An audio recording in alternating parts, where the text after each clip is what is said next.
Bismillahirrahmanirrahim. Assalamualaikum warahmatullahi wabarakatuh. Para pendengar sekalian, kita berjumpa kembali di edisi Ruhaniyat kali ini. Alhamdulillah, wassalatu wassalamu ala rasulillah. Di edisi Ruhaniyat kali ini, saya akan mengangkat tema hingga titik akhir perjalanan waktu.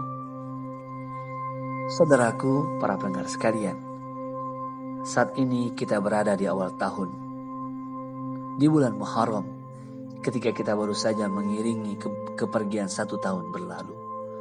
Bulan ini adalah bulan yang disebut Rasulullah SAW sebagai Sahrullah, bulan Allah Subhanahu Wa Taala.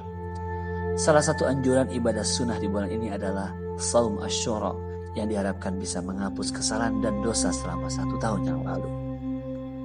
Renungkanlah saudaraku, bagaimana Allah Subhanahu Wa Taala menghadiahkan ampunan begitu besar terkait perilaku salah yang sudah kita lakukan dalam rentang 1 tahun yang lalu. Mengapa begitu luar biasa Allah Subhanahu Wa Taala menghamparkan pahala ampunan itu di bulan ini? Di saat kita baru mengawali tahun yang berbeda, di saat kita baru saja melepas tahun yang telah lewat. Apa hikmah yang ada di balik limpahan maghfirah yang Allah berikan di awal tahun seperti ini?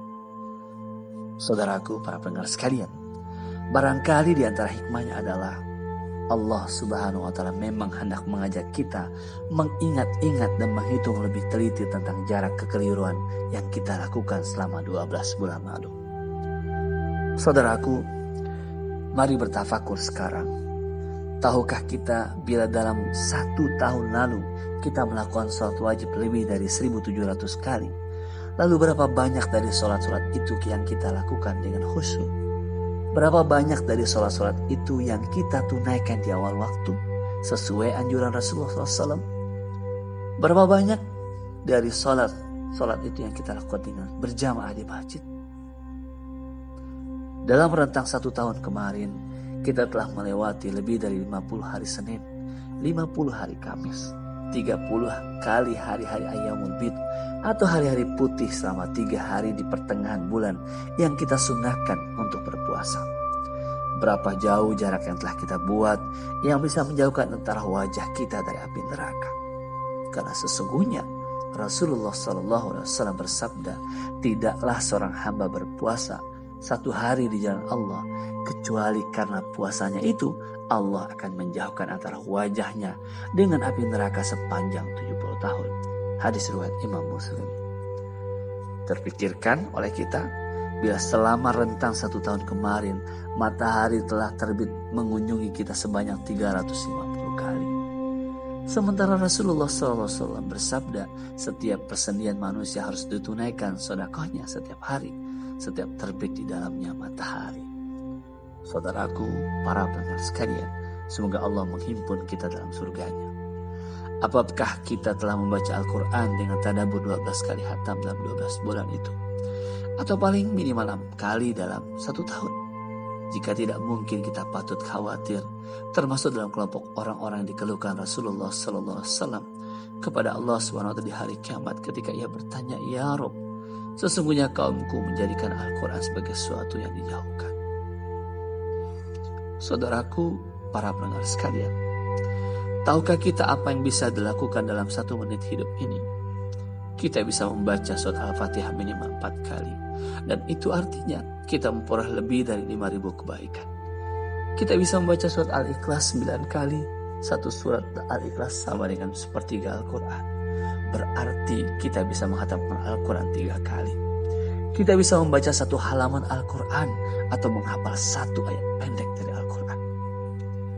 Kita bisa mengatakan La ilaha illallah wahdahu la syarikalah, lahul mulku walul hamdu, yuhyi wa yumid, wa huwa ala kulli syai'in qadir 10 kali. Pahala melakukannya sama seperti memerdekakan 4 orang budak. Kita bisa mengucapkan subhanallah wa bihamdihi 50 kali. Dan dengan menyempurnakannya menjadi 100 kali, maka dosa-dosa kita akan diampuni Allah Subhanahu Wa Taala meski sebanyak buih di lautan. Kita bisa mengucapkan subhanallah wa bihamdihi subhanallahil azim 20 kali. Itulah 2 kalimat yang ringan diucapkan lisan, tapi berat timbangannya di sisi Allah Subhanahu wa taala. Kita bisa mengatakan subhanallah, alhamdulillah, la ilaha illallah, Allahu akbar minimal 15 kali. Itulah kalimat yang paling dicintai Allah Subhanahu wa taala. Kita bisa mengatakan la ilaha illallah 45 kali. Kalimat paling mulia, dan barang siapa yang berkata terakhirnya la ilaha illallah, ia pasti masuk surga. Kita bisa berzikir dengan mengucap astagfirullah sebanyak 70 kali. Perkataan itu yang akan menyebabkan turunnya ampunan, masuknya seseorang ke dalam surga, menolak bencana, menambah rezeki, mempermudah semua urusan. Kita bisa membaca salawat kepada Nabi Muhammad SAW 20 kali. Lalu malaikat bersalawat kepada kita 200 kali. Kita bisa bertafakur terhadap penciptaan langit dan bumi. Lalu kita menjadi kelompok ulul albab yang dipuji oleh Allah Subhanahu wa taala dalam Al-Quran, yang bisa membaca, yang kita bisa membaca buku yang bermanfaat sehingga ilmu kita bertambah dan menjadi penerang jalan menuju surga. Kita bisa mengajak orang lain pada kebaikan, bisa mencegahnya dari kemungkaran, bisa tersenyum yang bernilai sedekah, bisa meringankan beban orang lain dan sebagainya. Saudaraku, para pendengar sekalian, kita terus-menerus berada di antara perguliran waktu yang tidak pernah berhenti. Tapi mungkin kita jarang yang menyadari pergulirannya, kecuali di saat-saat tertentu seperti saat ini. Rasakanlah bagaimana perguliran detik demi detik itu, pertambahan menit demi menit dan jam demi jam, perjalanan hari demi hari, bulan demi bulan, hingga tahun berganti tahun, dan kita sampai di detik, menit, jam, hari, bulan, tahun ini. Apa yang harus kita lakukan pada detik, menit, jam, hari, bulan, dan tahun ini?